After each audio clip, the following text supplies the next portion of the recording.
Just love yourself because you're amazing. Every one of us.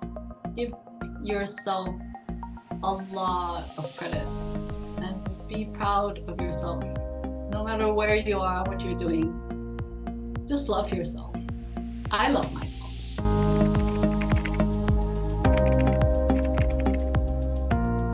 Welcome back to Peaceful Confidence. My name is Yoshie. I have a wonderful special guest today, Yukiko Tsuba. She is a self-connection coach. She helps people living away from their home country or just feeling out of place. She helps them connect back to themselves, gain back their confidence and charisma. Our heart, mind, emotion, body will be aligned again, and as a result, we will be at peace, content, super energized, and in love with ourselves for being us just as we are. Welcome to my podcast, YouTube, Kiko. I'm so happy to have you here. Thank you for having me. I'm excited to be here and talk with you. Thank you so much. I would like to start with just a short, brief story that I have. So when I started studying English university, I started hanging out with different people. I started having different interests, and it was kind of the time when I had identity crisis, let's say, but in an amazing way. But going through that, it was really tough for me because I felt like I had no idea who I was, and I didn't even know who I wanted to be. And I even felt like I was born and bred in Japan, but I felt like I didn't want to stay in Japan anymore, but I didn't know where I wanted to go. So I was really lost. And as an introduction, like you said, I really felt out of place. I felt so lonely and disconnected from myself and other people, even with my family too, even though they're really supportive. And I really struggled with that for actually good like a few years. Even after I graduated from university, I felt like I shouldn't be in Japan. I should be somewhere else, but I don't know where. And eventually, I started traveling abroad and things like that. So I started feeling better. But it was really tough for me to go through that identity crisis. And my first question to you is, have you had this experience before? And if you did, how was your experience? I've had that same feeling pretty much all throughout my life, I would say. So, really going back, I moved to the US when I was 7. And that leg was really fine. It was really easy, probably because I was so young and I was so open as a child. When I went back to Japan, I went to a high school where there were lots of people like me, where they went abroad.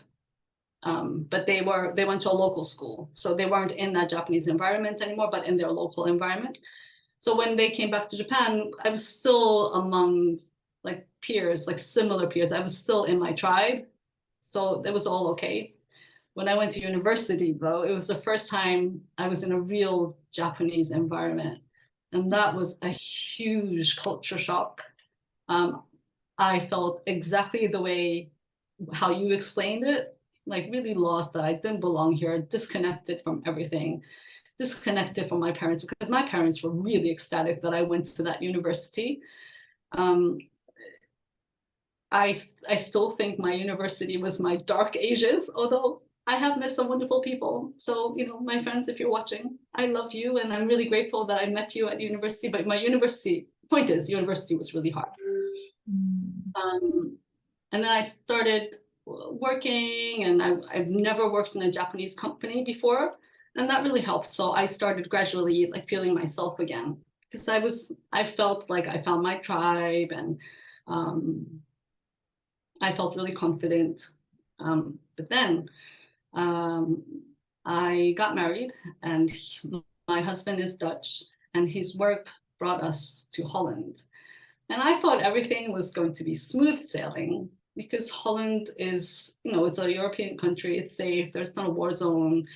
Um, and I thought it was going to be the same as living in Tokyo or living in New York, where I spent my childhood. But when I came, it wasn't like that at all. The pace was different. The weather is different. The people are different. Everything was very different. So my expectation did not match reality at all. I don't think I've felt as lost as I did then when I first arrived, which is 15 years ago. It felt like my expectation was here and my reality was here, and there's this gap.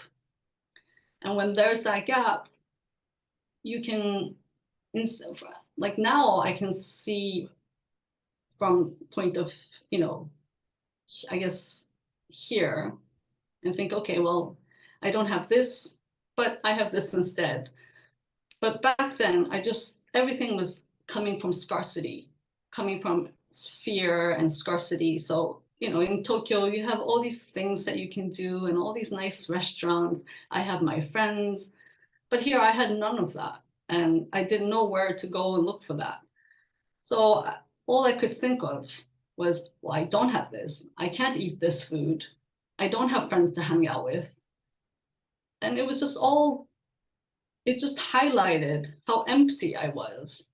And instead of trying to fill it with compassion, that's what I could have done. I could have filled it with compassion. I could have said to myself, well, you just got here. You will meet somebody. But instead of that, I just thought, you don't have this. We don't have this. This is just going to be miserable. So I was coming from a space of lack. And it was miserable. But I tried. I tried to make things better. I started to meet friends. I got certified as a Zumba instructor because I like to dance and I like Latin music.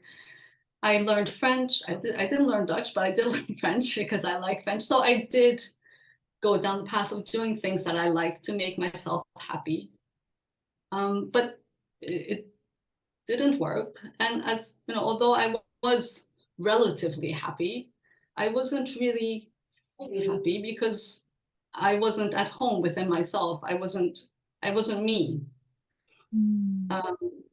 The silver lining was that I have 3 children, and I think Holland is really nice for kids. They are themselves. They're very independent. They have their freedom. I'm also free as a mother because I don't have the social pressure that I would have had I lived in Tokyo. So as a mother, I think I'm a better mom here than I think I would have been there. So my children were really happy. So for me, the reason that I stayed in Holland is for my kids. I am relatively happy, but it's really for my kids. And if I didn't have kids, I would have just packed my stuff and would have left. And I just decided, okay, I don't like the language. I don't like the weather. I've met some nice people, so that's good. But I'm just going to not try anymore to be open to the Dutch culture and the language, because it's just not for me. It's just not for me. So why bother? I'm not going to do it anymore. So I remember thinking, okay, even if I'm miserable, that's fine. I'm just going to be miserable. It's nice for my kids, but me, I'm going to be miserable. Then 14 years of all that negativity, I got sick. I got cancer, and I had 2 cancer. I had 2 bouts of cancer, first in my breast and then in my thyroid. They're two different entities, so they don't have anything to do with each other. But I do believe that it was the negativity that got me sick, and it was really my wake-up call. It was really my wake-up call. So I'm glad you didn't get sick, because it's what could happen. I mean, I'm living proof that I think there is a really strong connection between the body, the mind, the emotion, and the spiritual. So if it's not aligned, you could get really sick. I mean, fortunately, I found it at an early stage, so I'm cured now. But it was a really big wake-up call. Definitely, I don't wish anyone goes through cancer or any sickness to realize that they are suppressing negative emotions and there's so much negativity. And I never broke any bone and I never had like serious sickness, fortunately. But I remember I was sick often. Like I had the flu or I had a cold. And even before COVID, I had mask very often because I was always sick. And I think that was gradually telling me, hey, something is not aligned. You need to pay attention to your inner self. And that's what you mentioned about body mind connection, and that I didn't realize until, like 5, 6 years back. But definitely body is often a good sign to tell us like, hey, something is not aligned. You better pay attention to this. Yeah. I guess the scary thing about cancer is that you don't recognize it. I mean, I found my breast cancer because I would check every month, and I found a lump. But if you're not aware of your body, then I wouldn't have found it. So I found it because I've had like friends who have passed away from cancer. So I started checking. So I truly believe that the mothers who passed away leaving their kids behind, I think they taught me to check every month. And funnily enough, I'm just going on a tangent, but the day that I found my cancer was the birthday of my friend from university who passed away from cancer. It was her birthday that I was diagnosed. So while back then I didn't believe like spirituality was, it was not in my world. But even so, I thought, oh, that's Katsura telling me that Katsura was there telling me you're sick, you need to do something now, you need to change. That got me chills. Like, wow. I feel like we all are connected in some on some levels, and yeah, that's like quite an experience.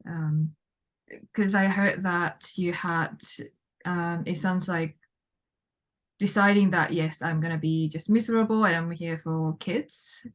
And do you think that you had this kind of mindset of almost like probably not victimizing yourself, but like stay in that negative state and then just be patient, and what we say in Japanese, just like gaman and keep at it? Or did you think you learned from the people you grew up with, or why did you think you had to kind of go through that and then decide like, okay, I'm just gonna be miserable? I don't think I was in a victim mindset. That's why I was trying to be happier. And I think I'm the only certified Zumba instructor in the whole entire country of Holland. So that was really putting myself out there, putting myself in a really uncomfortable position. So I tried like really earnestly. I think honestly I did really well trying to find like a way out, but I couldn't. I couldn't, not because of a victim mindset, but I just couldn't shift perspective. I couldn't be grateful, like really grateful. Of course, I'm always thinking, okay, my kids are amazing. They're independent. We have a good life. I know all of that, but I really didn't come. The gratitude didn't come from the heart. I think I felt fortunate. I guess I felt fortunate for having healthy, wonderful children, but it just didn't work for me. I tried to, but that was the only good thing that I could see in my life in Holland. That's how, like I said, it was just perspective. I just needed to like change perspective, and I couldn't. I didn't know how until I got coached. Yeah, I would like to know about that because from your story, you got cancer, and then you probably started paying attention to, okay, what the hell is going on in my body, and the mind body connection. How did you start kind of realizing that there's a connection between mind and body? And how did you overcome that negativity, let go of that negativity? Well, I always knew that there was a mind-body connection because my mom was very athletic. She likes to exercise, and I knew that like exercising and when you move your body, there's certain chemicals that are released from the brain, and it gets you into a happier state. I know that like listening to music does that for me as well, and that's why the combination of both, like Zumba, was perfect for me. And yet I still got sick. So I think the negativity can really outweigh the positives sometimes, depending on your perspective and where you are at that moment. And I think what I really want to put out there is just to have that inner dialogue with yourself, to check in with yourself. I think I was checking in with my kids. Like, I knew how they were doing, and I wanted them to be happy, but I needed to be as happy as they were happy, and I wasn't doing that. And I think that's what got me sick. In the beginning, I didn't think of that at all. I thought, oh, I don't know why I got cancer. It's probably because I've been in this shitty country for so long. That was honestly my initial thought. So I was working, but I went on sick leave because of the cancer. And then I realized that I hadn't been investing in myself at all. Time, money, everything was going to everything else except for myself. And because I had the extra time, and because with my cancer, I didn't feel anything wrong with me. I was just living day to day as I did. It's just, except I had like cancerous cells in my body, but I had more time for myself. So I started to read, and I started to listen to podcasts. And when I started reading again, I realized that I hadn't read a book in over 10 years. I read to my kids, but I hadn't been reading. And I remembered how much I used to love reading, and I hadn't given my permission to do that for so long. So I just started to read books, and like, we met at the Jay Shetty School, so I would listen to like Jay's podcast, and like if he mentioned a book, I would go out and buy it. I would listen to other like self-help podcasts as well. And I thought, wow, there's a whole world out there that I didn't know about. And I decided to enroll in Jay's school. Like, to be honest, it could have been anybody else. I just knew that the Jay Shetty School, they give you a certification at the end. And I thought, okay, well, if I'm going to do a course, it would be nice to have a certification. So that was why I chose this school, and I'm glad because I met you. And you know how we have to do peer coaching. It was the first time that I was coached by somebody. I didn't know about coaching until I got sick. So after I joined the school, I got coached by my peers, and I realized that I could, in fact, be perfectly happy living in Holland. So I realized what I needed was, I needed to give myself permission not to cook every day. That was it. I just needed the choice not to have to cook every day. And I needed to read more. And one of my favorite things to do in life is to read in cafes. And where I live now, there aren't too many nice cafes. But I could take the tram, I could take the car and go to a cafe and read books. Nobody's stopping me. So, and before I would think, okay, I have to get on the tram and it takes time. But now I think I can get on the tram, and that means I can, I can walk, I can get my exercise. Once I'm on the tram, I can read a book. So it's good for my body, and it's really good for the mind. And I'm reading, and I'm happy, and I can go to a cafe, read my book, come home, walk some more, and cook dinner or not cook dinner. And that's all I needed. And I didn't realize that until I got coached. And that's when I thought, wow, coaching is amazing. But that's when I had that realization. And this was, so the year that I had cancer. So I got cancer in 2021. I was diagnosed in March. And I joined the school in September the same year, and I got coached in November the same year. So this is just 2 years ago. So until 2 years ago, I had decided that I was going to be miserable. I'm going to be a great mom, but I'm going to be miserable as a person. And that went on for years. So it's really 2 years ago when I got cancer that really took me out. So I'm really grateful for cancer. And like you said, I don't wish it on anyone to be sick, let alone cancer, because cancer could be, life or death. But if it's going to be like an early stage, I think cancer is so great to have because it gives you still have that energy to explore. And it's up to you to make that discovery or not. And in my case, I say that because in my case, it was cancer.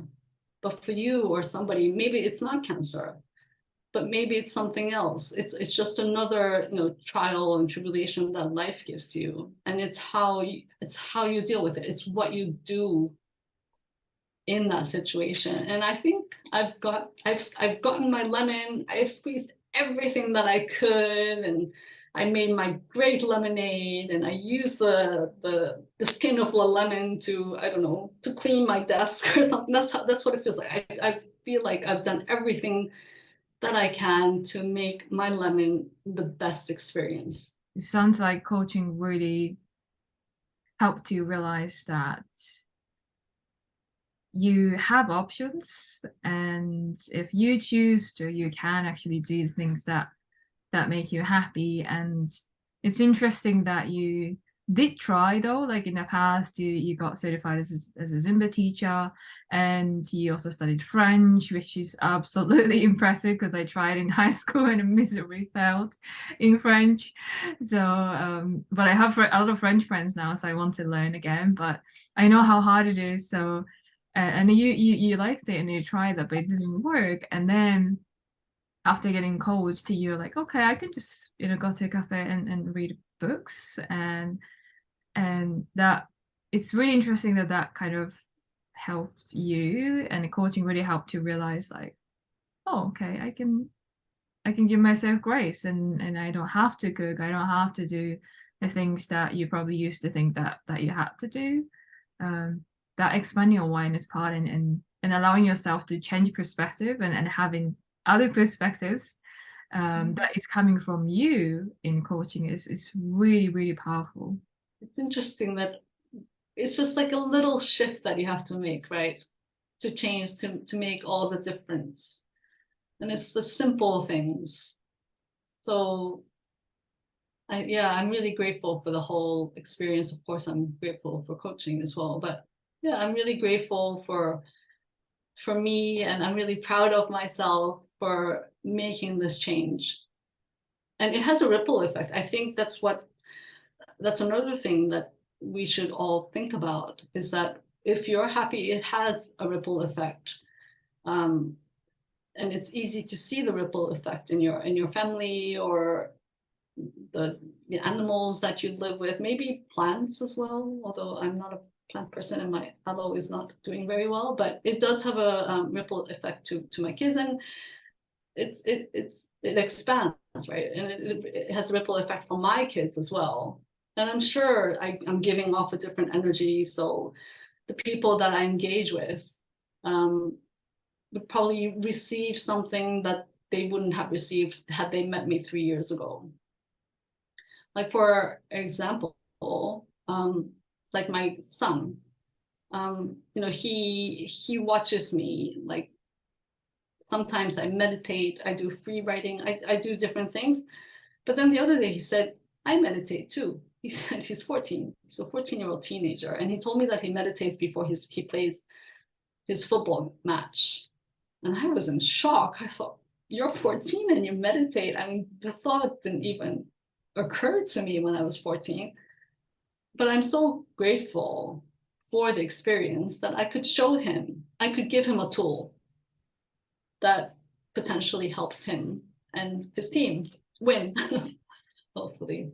I can definitely tell that you are inspiring them to be themselves and do whatever feels right for them. Because just imagining when I was a teenager, if I say like I meditate to my parents, I would be so scared of how they would react to that, because that's, even though my parents are both Buddhists, they don't really meditate, like a silence meditation. They just pray and, you know, read the book, and that was it. So it's definitely your son's definitely amazing meditating at 14. It's like, it was super amazing.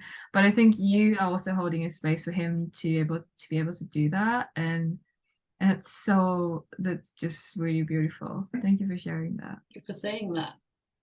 One thing that came up to me is that I don't have kids myself, but my mom, for example, like, she, I think she thinks that what she can do for me, or, you know, my siblings, is like making food, and, you know, sometimes even giving money, and doing something for us. But as a kid, actually, what I want her to do, the best thing that she can do for us, is actually take care of herself and be kind to herself and spoil herself. Like, you know, she has some extra money that she can use, but she always thinks of like saving and using for us. But I want her to, you know, get a bag that you like or whatever. She never does that. So I think you doing that is definitely, I'm not saying like you just started buying a lot of expensive stuff or anything, but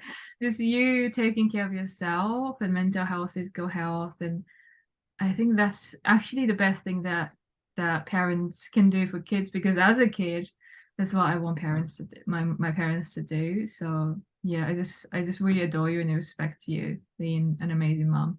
I agree, though. I agree. It just reminded me that, like, so after I got cancer, it was really, I forgot to talk about this, but when I got cancer the first time, I struggled a lot because I had a serious disease, but I was in a foreign country, and whenever I went to the hospital, I would feel so powerless.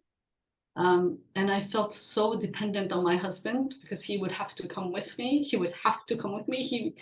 And the doctor would have to talk in English to me because I don't speak Dutch.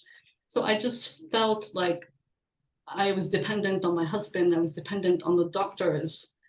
And I just thought, I'm never going to be independent, and I'm not going to be fully confident and in my element as long as I live in this country.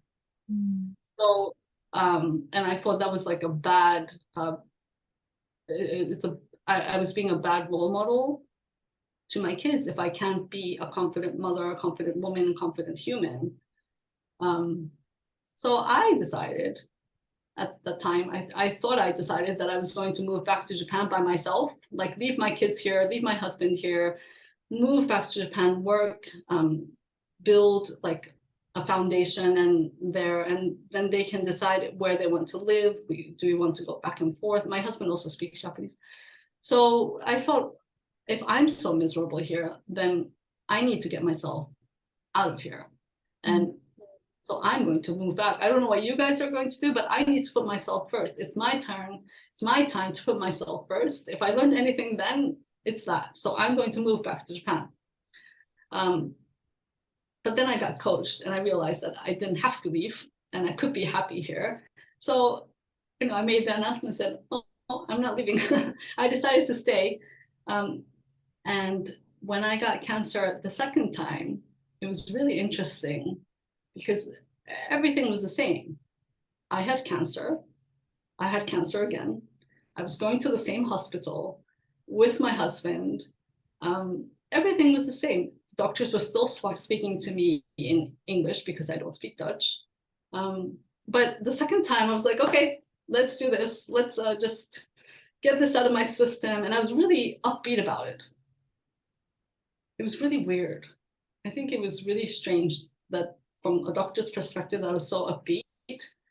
But the second time it provided me an opportunity to compare. So it was a juxtaposition of, it was juxtaposed of my first cancer and my second cancer and how I reacted, how I thought about it. I could confirm that there was a huge shift in perspective. This is weird. It sounds really weird, and I don't mean to disrespect anybody, but I almost enjoyed the second cancer because I found it empowering the way that I was reacting to it in comparison to how I was before. It was really empowering. And I felt like I was being a really good role model for my kids, especially my daughter. I mean, so throughout the whole process, I showed them that you need to put yourself first. And even if it means leaving your kids, leaving your husband, you are your person before you're a mother, before you're a wife, before you are a woman. And I mean, like when I say woman, I mean like the social, the expectations, the social pressure that they put on you as your gender. Before all of that, you are yourself and you need to put yourself first.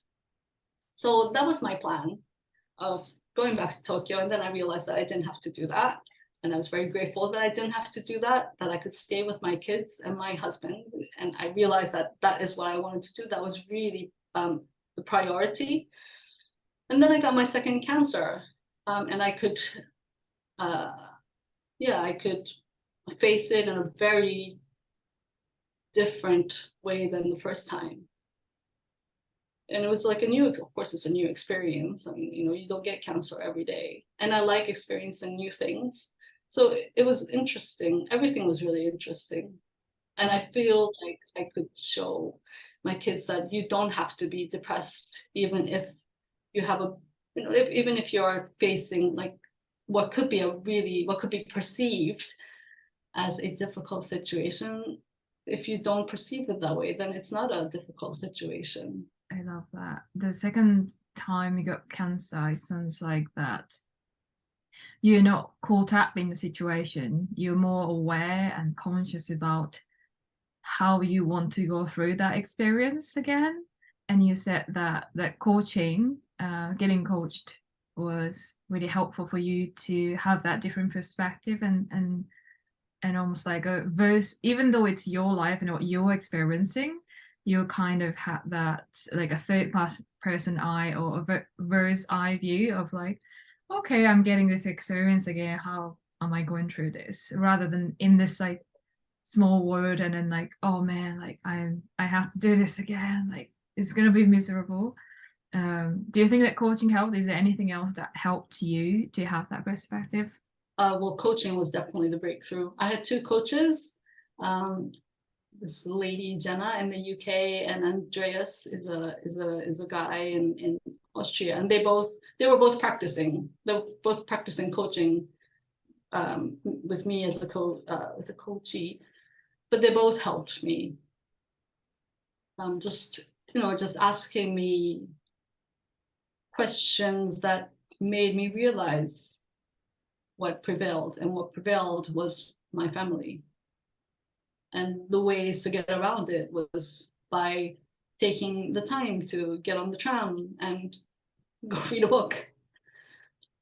And I get the exercise as well, which is also really important for me. That was also one of I know you exercise as well regularly, but for me, exercise is really important to lead a healthy life. So I realized, I could just walk to the tram. That was also a realization. And I learned all of that through the questions that the two coaches asked me. Yeah, I feel amazing because I so believe in coaching that it's so nice to hear that coaching really helped you realize that. And let's say there are some people who are kind of feeling stuck because they don't have that perspective. They can't really see what they're going through objectively. And I for sure went through that myself. Before I started studying self-development, I felt stuck. I was definitely victimizing myself. I hated everybody, including myself. I was angry at life and God and everything because I didn't know how, and I didn't have the access to basically any knowledge that could help me. And also because I was a victim, the people who I attracted were rescuers or persecutors, this triangle thing. They didn't really help me because you attract like attracts like, so I was attracting people who weren't really aware. So I felt really stuck. And then definitely personal development and coaching helped me. But do you have any advice for people who feels really stuck and feels really out of place right now? I think having a dialogue with yourself is so important. And I don't mean it in a way where you're just questioning yourself and going in a vicious cycle. I don't mean that kind of questioning, but just really sitting down and like trying to ask your subconscious, or your inner self or your inner child, whatever resonates with you. Just take that time and take that space to just ask yourself what you really want. Ask your gut or your heart or wherever you get the messages from. Just ask, feel it in the body. Yeah, I think that's what it is. You have that dialogue, but like we talked about before, the body keeps the score as the book goes, and the body does send you messages. So listen to your body, and I don't mean um, just wait until you get a cold or wait until you get a cancer or wait until you feel pain, but just sit down and listen to what you feel in your body. Like, do you feel, when you feel happy, when you feel elated, some people feel like something lightness in their stomach, or they feel like their heart pounding. So I think each person has different reactions from their body, and just listen to that. I think that is so important before going to anybody else, going to get the external validation, be it from people or from books or from TV, from YouTube. You need to have that dialogue with yourself, because you are the only person that is with you from when you're a fetus until you move on. You are with yourself. You are the only person that is with you, that is witnessing all of this, and that is with you. It's not your mom, it's not your grandparents, it's not your dog, it's you. Until from when you're conceived until you die, it's just you. It's just you. That's so true. It's actually expanding my awareness on what actually happened when I started studying personal development, because I think that's something that I had to do to even be open to personal development books and teachings. Because I went through a breakup and I was really sad. And for the first time in my life, I think I really cried my eyes out. Like, I really cried. And for the first time, I realized that I really hate myself. Mm. And I never even thought that I hated myself, because I thought I just hated life. But Mm. I had low self-esteem, and I didn't even have the language that I could use. And I started studying English when I was 20, and when I was going through that tough time when I was 24. So my English was like good enough to understand these words, the self-esteem, vulnerability. And I think I wasn't aware that I was actually letting emotions out. But by crying and actually feeling the sadness and anger and agony and everything in my body, because I had to, like, there was no other way. And I had to do that. And then when I don't think like everything was released, but I had that kind of relief moment of like, I'm still alive, after going through this really tough time, I'm still here. So what can I do now? And then I was open to learning something new. So I can feel like what you're sharing is right, that you need to really be in touch with yourself first and then sit down yourself and feel it. But I feel like it's really difficult for a lot of people to do. And why do you think it's difficult? And where do you think they can start really feeling their body? I think you just have to practice. It's a muscle. It's a muscle. It's like training yourself. I think when you start, I had this conversation with my cousin the other day, and she doesn't feel. So she doesn't know what she's feeling. So, all I could say to her is just try every day. Just take a minute, just try it, and it is training yourself to do that. And I think there's another aspect, I think which is Japan specific. I don't know if you realize this, but I think there's no word for vulnerability in Japanese. And I've heard somewhere that they don't have that word in Arabic either, but just focusing on Japan because we're Japanese. The word vulnerability doesn't exist in Japan. I think the closest that we come to that is weakness or sense of weakness or showing weakness. That's as close as we come to. So if you think about that, I mean, even if our language doesn't even have that word, then the concept is probably not there. So I think that's one of the reasons why, which already reflects how Japanese people have difficulties to show their emotion, to be vulnerable. Because as you know, vulnerability isn't a weakness. It's not a weakness at all. But because of the way that we've been raised by and how our ancestors used to think, I think they captured vulnerability as a weakness. So we don't cry in public. You know, I think it's amazing that you cried as much as you did. And before we got on this call, you were telling me how you cried talking to your parents. I couldn't do that. I couldn't show tears to my parents. Like sometimes my mom would be crying and I'd be like, oh shit, she's crying again. And I couldn't cry because she's already crying.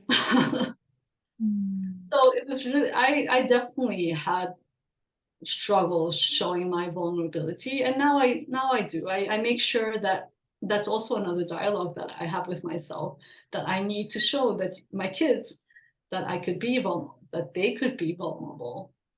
So I do have, but I have to think about it. So I think it's wonderful that you could cry and just release that emotion. And that's probably why, I wouldn't say that's why, but I think that is one good way of keeping your cancerous cells away, because it's definitely something that I couldn't do. I suppress my emotions, don't cry that much. I don't even feel the urge to cry unless it's like really bad.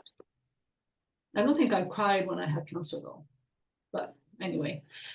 Oh, so yeah, so I think having that dialogue, it's really important. And I think it's also, as a Japanese, it's good to realize that the concept could be missing from our mind and our body and our emotions, that we don't really know what vulnerability is. I actually had to be coached about that as well, because I thought that I didn't know what vulnerability was, because I couldn't define it. I didn't know what vulnerability was. But I realized that vulnerability is just coming in touch with yourself and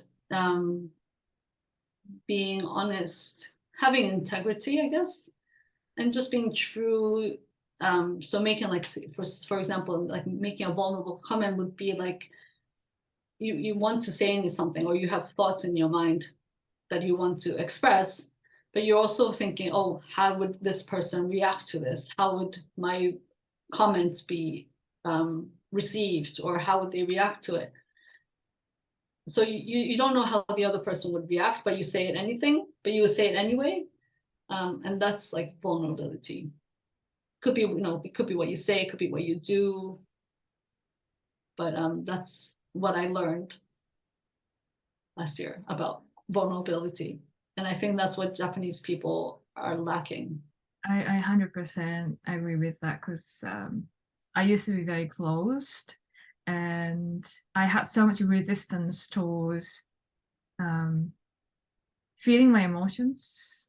And I now understand that it was coming from not feeling safe enough to actually express my emotions, growing up with, my family where there was no emotional availability. So I felt like I shouldn't cry, I shouldn't just express any emotion at all, even like joy, because if I'm too happy, then someone's going to be upset. So that's why I had so much resistance. And also I think it's kind of Japan specific or Asian culture where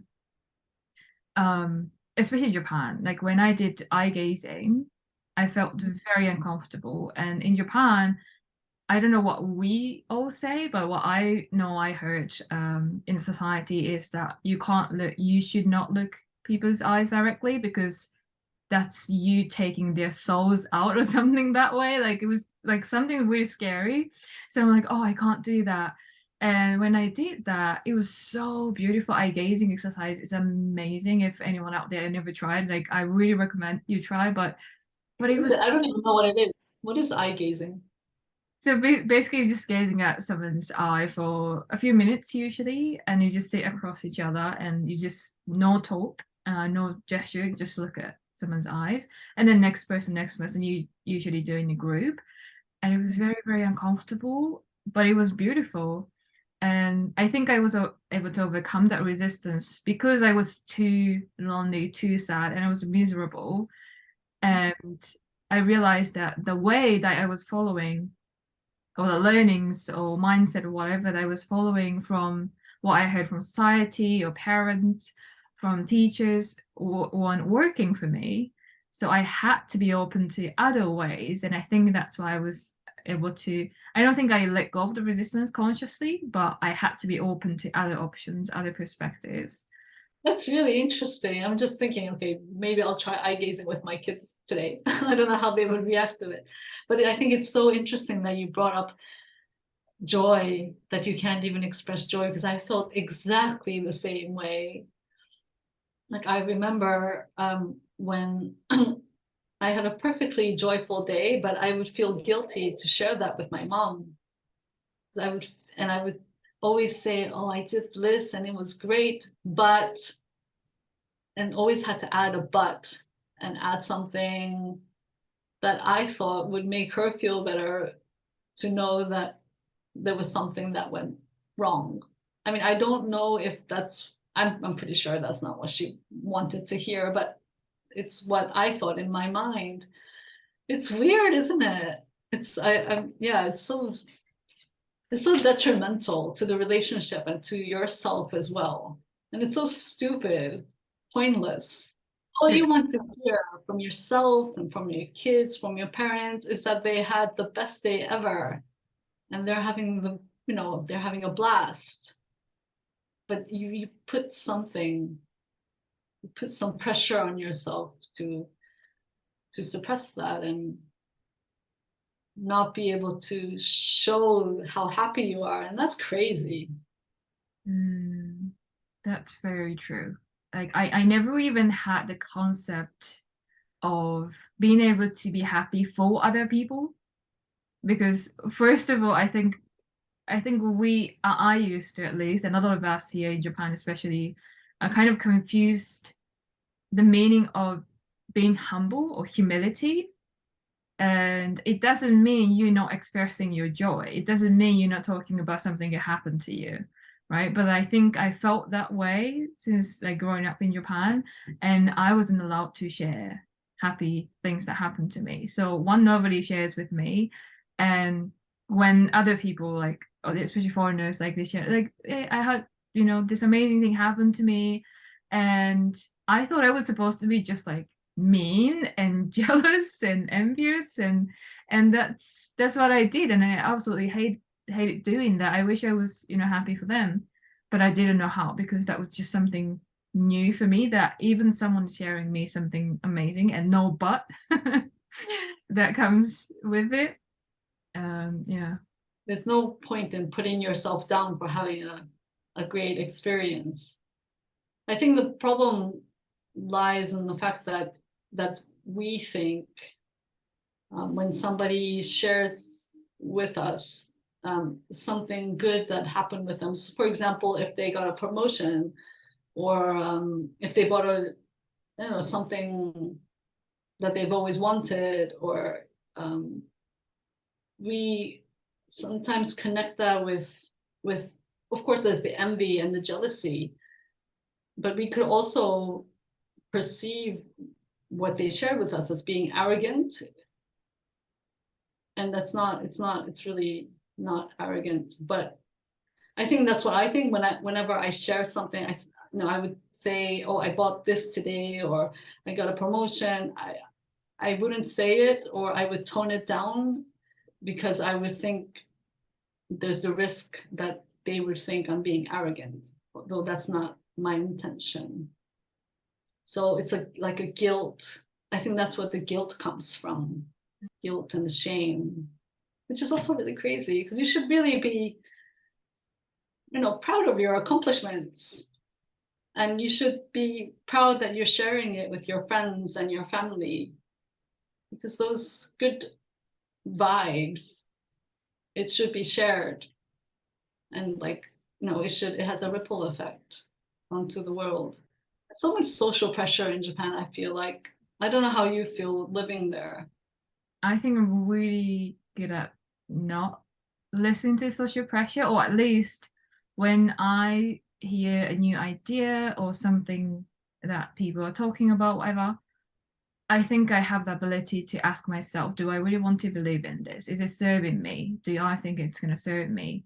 And I might try something. I might try introduce like some ideas in Buddhism or some idea in Hinduism, whatever. And if it doesn't work, then I'm happy just let go of that. So I have that ability of questioning. I think that's definitely coming from coaching and learning in JCD certification school. So self-coaching myself in a way, and then more careful with believing in something just because someone told me to. Yeah. So do you feel like you are free from expectations? Like you're a woman, you're a young woman living in Japan. Do you feel there is like a certain expectation from society of how a Japanese woman should be? I don't feel that pressure, but I I am aware how people kind of judge me in a way, and I don't really take it negatively. But whenever I talk to people, they usually don't think I'm Japanese, which I don't really care at all now, because I accept me, so it doesn't really matter that other people don't. But it was hard, I would say, because when I was going through that identity crisis from 20 to almost like 24, it was hard that Japanese people often ask me like the word we use is kikoku shijo. And even though I've never been abroad properly, like to go to university or anything, people often thought that I was kikoku shijo. And I think that word is very interesting because it's kind of I at least felt like people are saying you're not Japanese, but you're not even like a proper foreigner. So you're not like a monster or anything, but I felt very like left out or outsider. So I did struggle with that the first 4 years in my 20s, but after that I started accepting myself. So I think I'm not feeling that pressure anymore. So do you feel like you are yourself wherever you go now? I think so. Yes. I do think that other people's energy affect me at some level. So I wouldn't say I'm talking the same way as I am now with you, and I'm definitely different with other people. But I used to regret or sometimes feeling so ashamed of how I was behaving with certain people. Like I was trying to show off or I was trying to be someone else just because, or one thing that I used to do a lot is that I was trying to be like passive or very like a being a Japanese woman in a way, just passive around Japanese men because I thought that was I was supposed to do. And Yeah. then later I was like, why did I do that again? Like what? So I used to struggle with that for sure. But I don't think I'm not doing that much anymore. What changed for you? I think having that experience of just feeling ashamed and kind of guilty, not really showing who I really am to other people, because I felt like it was kind of disrespecting others. And I felt like I was just faking, and I just felt weird, ashamed. And I think self-coaching comes in again and asking myself question like who like how do I want to show up and Mm. who am I really and what kind of connections I want to create with people, what kind of conversation I enjoy. I used to hate small talks so much, but now I actually see the benefit of it, and I enjoy just talking to anyone right now. I think it's really coming from you're a self-connection coach, so you probably know so much better than me, but really finding connection with myself. Mm. Because I used to just seek validation. I think that's where it's coming from, right? Like I'm just faking to fit in because I'm seeking validation and want it to be accepted by other people. And then I don't do that anymore. And how do you know that you are being real? Um, I think reviewing the interaction with whoever I meet and really what you shared about like really tapping into my feelings. And if I feel like, oh, that wasn't great, or something that I kind of regret, then yeah, something was off. But often I, join some events and meet a lot of new people. I feel good, like I feel okay. I feel energy is kind of drained sometimes because I'm an introvert, but I just genuinely enjoy talking to new people and my friends and other people. Yeah, just reviewing that, evaluating how I feel and my energy level really helps me to know how good I'm doing with that. Mm. Can you explain, can you verbalize how it feels like when you feel like you're aligned? Like during that conversation that I'm having with someone. Or whenever you feel like, oh, I'm being like real now, this is my authentic self. That's a good question. What I'm intentionally doing usually is before I'm meeting my friend or having conversation with someone, like before this podcast, before going to an event, I usually set intention of three I am and three I do's. Like I'm compassionate, I'm loving, I'm kind, whatever. And I do is I listen compassionately. I try to be as present as possible, or like if it's like a buffet, like I eat as much as possible, something like funny and also very intentional, and that's really showing who I really am. And that really works because that's kind of planting seeds in my subconscious mind. So when someone says something that triggers me or whatever, I can come back to me with that intention. And when I forget to do this sometimes, I feel like I'm a little bit kind of affected by other people, and my emotions kind of like ooh, ups and downs sometimes. But um yeah, I think that's what I do to be authentic. And when I set that intention, I feel aligned during that conversation. And even afterwards, I feel like, yeah, that was a good one. Good conversation. Hmm, that's helpful. I think that's really helpful for your audience to learn your tips and tricks. Thank you for asking amazing questions. Well, It's thank you for sharing that. I would take that to heart as well. mm, It's uh, good to set those emotions, not emotions, intentions. So you mm, know that Instagram that you shared today about the Ichiryu Manbaibi? yes. Yeah. So that's like sowing one seed and it comes back to you with, million times over in a good way.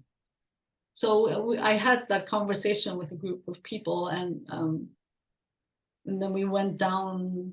We each one of us said what seed we would plant today, and one person also said intention. Others were like compassion. But I remember intention was something that stayed with me, and especially since you brought that up again. There was a connection. Yeah. Yeah. Intention is really the key. Like I don't really have like a New Year's resolution anymore because I have a big goal, which is like 3 years, 5 years. I don't really have like a yearly goal. but I definitely have yearly intention. Like this year, I want to embrace this. And for example, this year I set as a mindfulness, and I try to like, because I see a lot of people in office too, and myself also. Like when I eat, I also watch something, and then my laundry machine's going, and I'm trying to thinking about something else. Like I'm just not anywhere. Like I'm just Yeah. all over the place. And there was no mindfulness. I'm like, okay, this year, when I eat, I eat. When I watch, I watch. And because that makes me happy. And even when I brush my teeth, like I was thinking about something, I'm like, I'm just gonna brush my teeth and appreciate each one of my teeth and then have a good time with that, you know? Like Yeah. I really wanted to do that. So that's the intention. And I think that at least for me, that works better than setting resolution. Mm. I love that. Enjoying each tooth. Appreciating it because like thanks for being there, like I don't have problem chewing stuff, like thank you, and then Yeah. brushing. And don't neglect your gums. As a self connection coach, what do you mean by self connection, and also if you can elaborate how we can find that self connection ourselves. I personally, I guess I'm a very visual person, and I think a lot of us are. I actually visualize myself and see a line going down, like your chakra line, I suppose. And I do a body scan of whether I feel like everything is in one line or not. And because sometimes I do feel like, one part is shifting to the right or to the left. And so I do that to connect with myself. I also, I think my body is really loud in sending me messages, although I didn't realize it until now. So I really listen to my body now. I don't know, I think I do it unconsciously, but even if I'm standing here, I think, I feel some tension in my stomach, or I feel something in my arm. Your body is always sending out messages.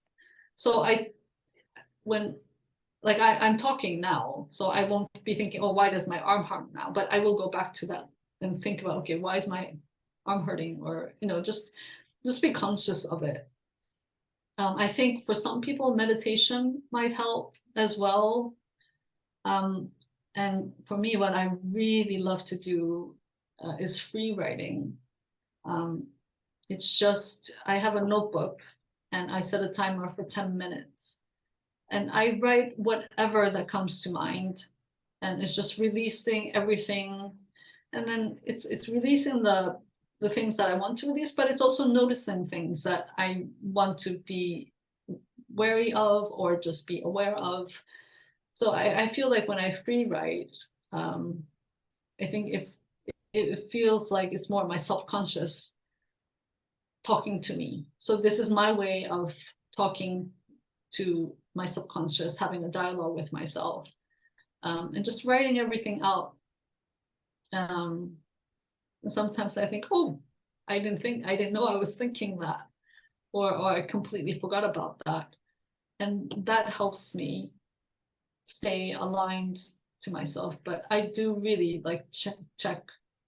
Okay, I visualize myself and I see a line like coming straight through. Am I aligned at each, point? Is there anywhere that's out of alignment? And I'm not being like spiritual or anything. It's literally I see like a shape of me and just drawing a line in the middle and seeing if it's straight or not.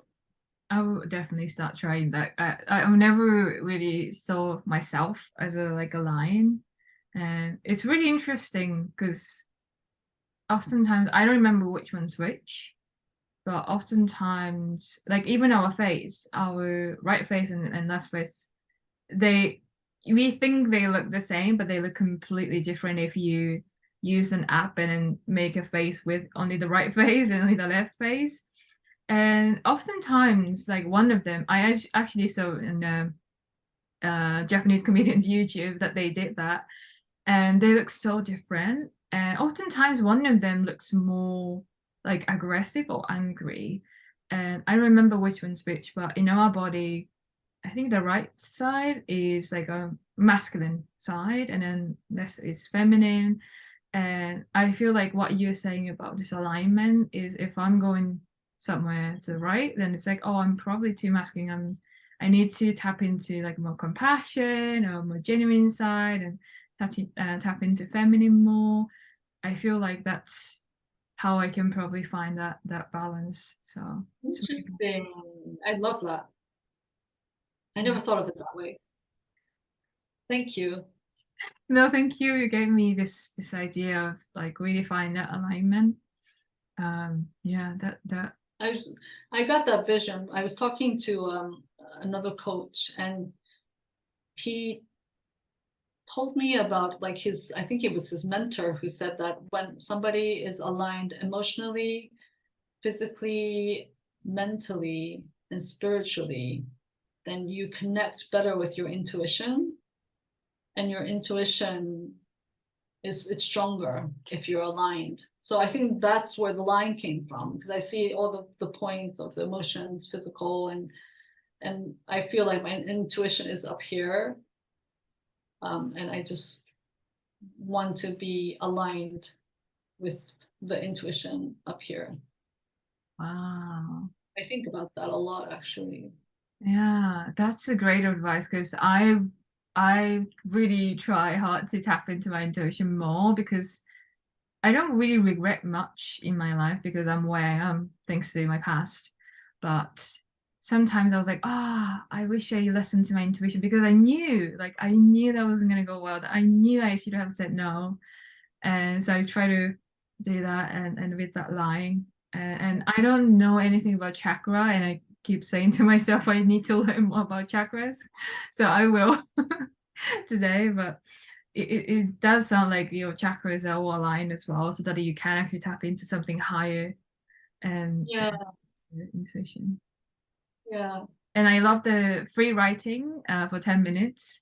That's something that's not huge. Like we can do whenever we choose to.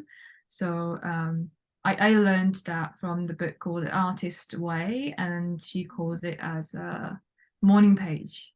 We had to in that book you have to write like 3 pages in a notebook. Like it's a big enough notebook, and it's a lot. It usually took me like almost an hour. So I was like, oh man, I have to do it every day. Like, no, I don't have anything to write. And what she's saying is like, you can even write, I don't know what to write. And you can just write that.